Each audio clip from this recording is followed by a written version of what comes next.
Everyone, Maurice here. Welcome to Tanks Invest, where we're going to be talking about investing, finance, and professional developments. For today's videos, for entertainment purposes only, the stock that we're going to talk about today would be Tesla, TSLA. As you know, across the board, for a lot of growth and EV stocks and a lot of tech stocks as well, has been experiencing a lot of sell-off across the board. These sell-off has been mainly driven by a lot of the exogenous factors, both on the macroeconomic and microeconomic side, with respect to the inflations, with respect to the chip shortage that we've been experiencing across the technology sector, with respect to a lot of the monetary policy scares, and also with respect to the tax yield adjustment rates that we've also been incurring right now. So a lot of negative media affectations, a lot of media and also negative macroeconomical factor that's been baking into the stock as well. So I'm going to go through a technical analysis to see where I see Tesla, the stock, going from here with respect to a technical analysis, knowing the fact that we did breach the resistance level that we've been forming historically. So it's a little bit more worrisome now. So I'm going to go through where do we see the bottom from here as we continue to sell off going forward. What are the right price point for us to look out for if you're thinking about investing in, and also my year-end price target, somewhere around like Q3, Q4 later this year. So stay tuned, stick around, let's make some money.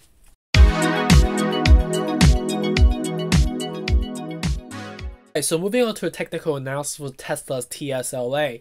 Just look at the historical chart right now. You can see that on a daily perspective, we had this huge rally last year in Q3, Q4, ever since the stock split, and also with respect to inclusion of the S&P 500.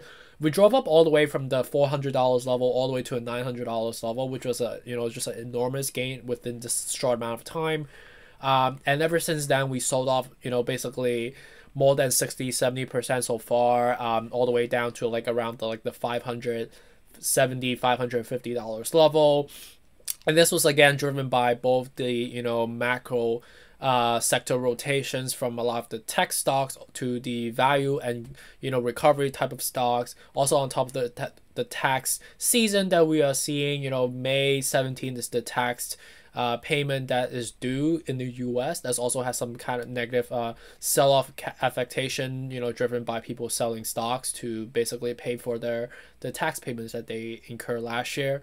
Also on top of the negative media affectations and coming from the administrations from Biden, the tax yield adjustments that we're going to be seeing across for corporate tax, for a lot of the capital gains tax as well, and also on top of the inflation scares that we've been getting from the Federal Reserve.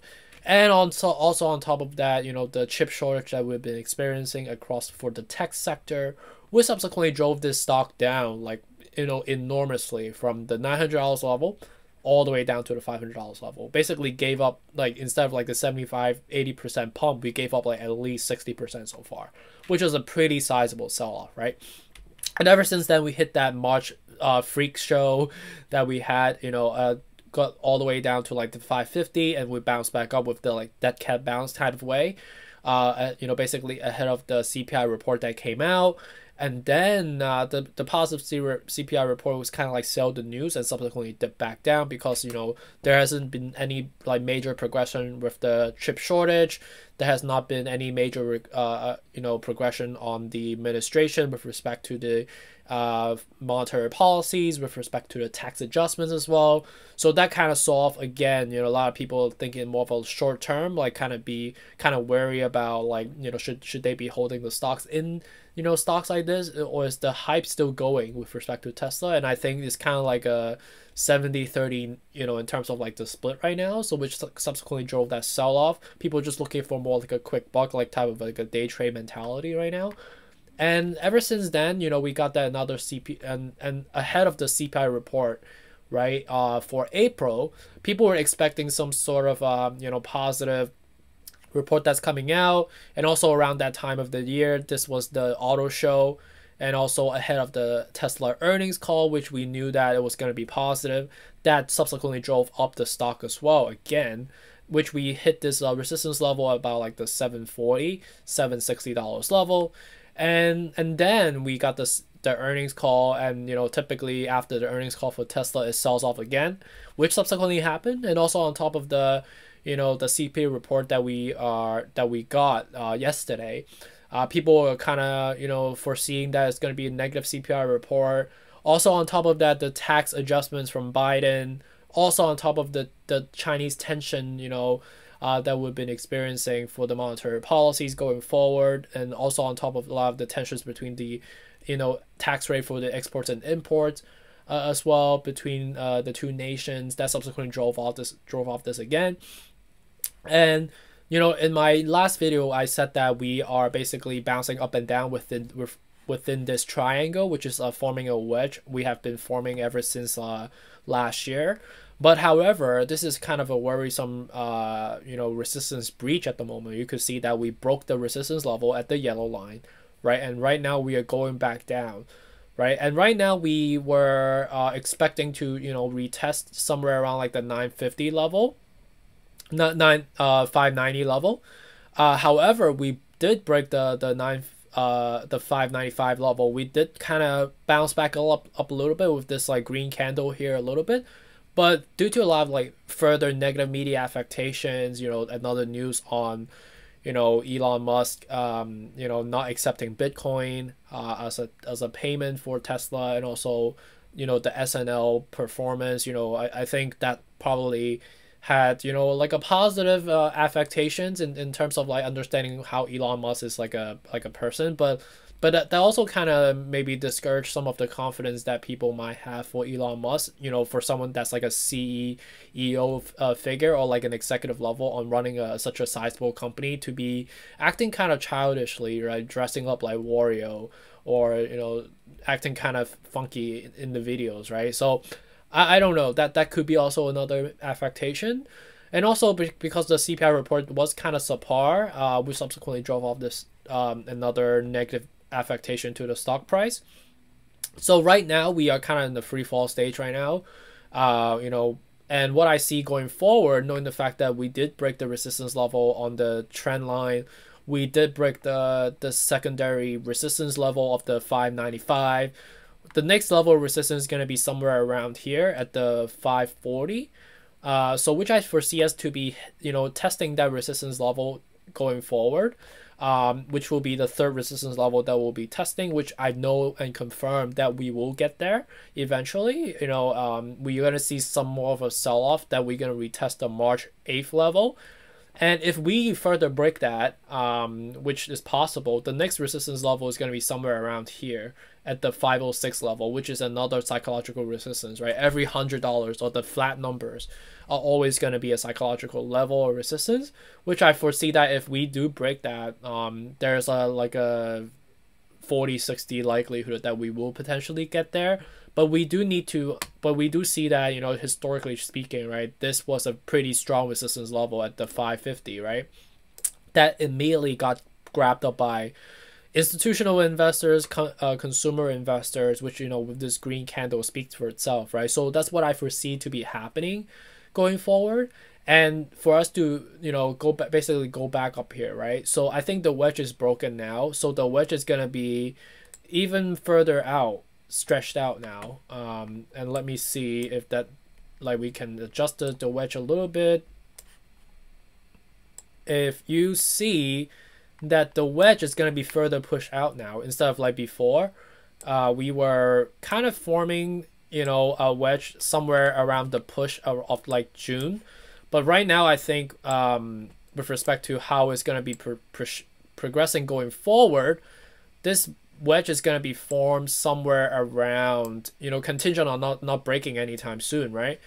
The wedge is going to be propelled somewhere around like the July level, which is like somewhere around like the summer, like the midsummer time level.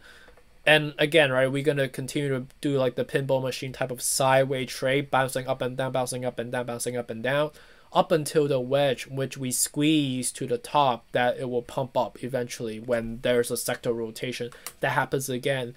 You know, hedge funds and retail investors start pulling the money out from the recovery stocks and the banking stocks or the financial sector stocks to the growth and tech stocks again, which will subsequently rally up all the way to the end of the year, or even by Q1 next year, which will subsequently you know, put Tesla stock back into the all-time high by the end of this year. So just look at the RSI right now, you can see that on a daily perspective, highly oversold. I think right now, if you were to buy in the stock right now, I think on a long-term perspective, 2x your money from here for a year, that's not unlikely. I think that's highly possible.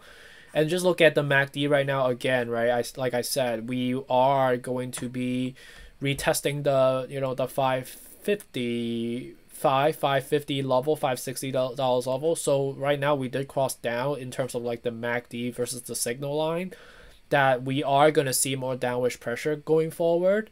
And once we get there, this is going to be, again, a strong resistance level that will bounce back up, right?